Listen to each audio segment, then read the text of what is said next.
आज के व्लॉग में बात करते हैं कि हर महीने अगर हम ग्रॉसरी शॉपिंग करते हैं तो उसे ऑर्गेनाइज़ क्यों करें, ग्रॉसरी शॉपिंग करनी कैसे चाहिए और उससे बचत कैसे की जा सकती है। That is very interesting topic. तो चलें शुरू करते हैं। अस्सलाम वालेकुम my little circle of YouTube family and upcoming members, thank you so much for your support. कैसे हैं आप सब? मैं अल्हम्दुलिल्लाह बिल्कुल ठीक हूँ। मेरी दुआ है कि अल्लाह ताला आपको अपनी रहमतों और बरकतों के साए में खुश व आबाद रखें, आमीन।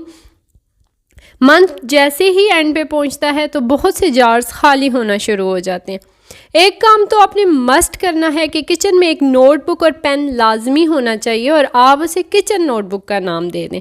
किचन में काम करते हुए कोई भी चीज़ ख़त्म हो गई तो नोट डाउन, उसी में एक लिस्ट ऐसी बनाएं जिसमें तमाम चीज़ों के नाम हों। अपनी लिस्ट को 3 हिस्सों में तरतीब दें। पार्ट 1 में आप कुकिंग रिलेटेड सब कुछ ऐड कर लें, जैसे ऑयल, घी, चीनी, चाय की पत्ती, दालें, चावल वगैरह। पार्ट 2 में आप तमाम मसालाज ऐड कर लें और पार्ट 3 में वॉशिंग स्टफ़ ऐड कर लें, जिसमें detergent, soap, shampoo, sponges etcetera सब कुछ आप ऐड कर लें। आपको कम सामान चाहिए या ज़्यादा, लेकिन आपके पास शॉपिंग लिस्ट लाजमी होनी चाहिए। अक्सर ऐसा होता है कि हम शॉपिंग के लिए जाते हैं, जिस चीज़ पे नज़र पड़ती है वही ट्रॉली में ऐड कर देते हैं। ऐसा करते हुए हम अपने बजट से बहुत एक्सीड कर जाते हैं। जब आप प्री प्लान जाएंगे तो कम टाइम में, कम एनर्जी में अपनी शॉपिंग कंप्लीट भी कर लेंगे और एक्स्ट्रा चीज़ों से अपने आप को बचा भी लेंगे। अगर आपको कोई ऐसी चीज़ नज़र आ जाती है लाइक कप्स, प्लेट्स एक्सेट्रा, जो आपको वाकई में लगता है कि आपको ज़रूरत पड़ सकती है, तो यकीनन उसे आप नोट डाउन कर लेंगी और नेक्स्ट मंथ के बजट में एडजस्ट कर लेंगी। Actually it completely depends on your budget limit. अगर आप अफोर्ड कर सकती हैं तो ज़रूर ले लीजिए। अल्लाह ताला सबको अपनी ख्वाहिशात पूरी करने के असबाब दें, बट अगर लिमिट है तो मायूस लौटने के बजाय फोकस्ड रहें। हसरत ना लेके आएँ कि ये चीज़ नहीं ले सकी, बल्कि प्लान लेके आएँ कि नेक्स्ट मंथ बचत करके इंशाल्लाह ले लूँगी। लिस्ट बनाते हुए लास्ट मंथ के स्टॉक को लाजमी देख लें। वो चीज़ कभी ना मंगवाएं जो ऑलरेडी इनफ है। इसी से आप बचत कर सकेंगी और किसी नई चीज़ का इजाफा कर सकेंगी। शॉपिंग होगी कंप्लीट तो अब बारी आती है एक हाउसवाइफ की और उसकी ऑर्गेनाइजेशन की। अक्सर हमारे माइंड में आता है कि यार ऑर्गेनाइज़ करना क्यों ज़रूरी है, ऑर्गेनाइज़ किए बगैर भी तो बस चीज़ें आई, शॉपर्स डाले और आप ये साइड पे कर दिए, यूज़ तो आपने ही करना है, आपके अलावा तो कोई और है नहीं, तो बस ठीक है वैसे ही कर लेते हैं। लेकिन यकीन करें कि ऑर्गेनाइज ना होने की वजह से इतने प्रॉब्लम्स होते हैं। आपको कौन सी चीज़ कब ख़त्म हो जाए आपको बिल्कुल भी पता नहीं होता। कुछ चीज़ें ऐसी होती हैं जो कि बड़े बड़े ख़राब हो जाती हैं, आपके नॉलेज में बात नहीं आती और वो कभी यूज़ ही नहीं होती। अगर कुकिंग के दौरान कुछ ज़रूरत पड़ जाए तो मिलता ही नहीं है। मिनटों का काम घंटों पे चला जाता है और ज़हनी खौफ तो वो तो आप पूछें ही मत। जब आपका किचन वेल मैनेज्ड होगा तो काम करते हुए आसानी होगी, वक्त ज़ाया नहीं होगा और आपको ज़हनी सुकून भी मिलेगा। ऑर्गेनाइज़ करने से पहले जार्स को मैं वॉश कर लेती हूँ, फिर उसके बाद प्री स्टॉक जो भी ऑलरेडी जार्स में मौजूद होता है उस सब को धूप लगवा लेती हूँ, जार्स को ड्राई कर लेते हैं।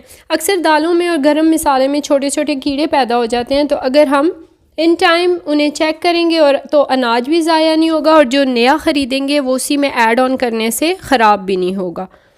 जार्स को साफ़ करने और धूप लगवाने के अलावा एक और जो बहुत ही इंपॉर्टेंट बात है दैट इज़ टैगिंग। अगर आप अपना वक्त और एनर्जी बचाना चाहती हैं तो प्लीज़ ज़रूर टैगिंग करें, बहुत से फ़ायदे होंगे आपको। हमें यूँ लगता है कि किचन हमने संभालना है, हमने समेटना है, हमने यूज़ करना है, तो हमें नहीं पता होगा कि कौन सी चीज़ कहाँ पे पड़ी हुई है, लेकिन ऐसा नहीं होता। एक्चुअली लाइफ में आप हमेशा पुरसुकून नहीं होते, कभी कभी आप जहनी तौर पे अपसेट होते हैं, क्योंकि ज़िंदगी में ऊंच नीच आती रहती है, ये ज़िंदगी का हिस्सा है। मुझे याद है एक दफ़ा चावल बनाते हुए मैंने नमक की जगह चीनी डाल दी थी। जार सेम थे और आयोडाइज्ड साल्ट जो होता है और शुगर, इसमें तो डिफ्रेंशिएट करना ज़रा मुश्किल होता है, तो बस बेदहानी में मैंने डाल दी और बाद में जब चेक किए तो फिर मुझे पता चला कि मैंने नमक नहीं बल्कि चीनी डाली थी। तो अब आप सोचें कि उनका टेस्ट कैसा होगा।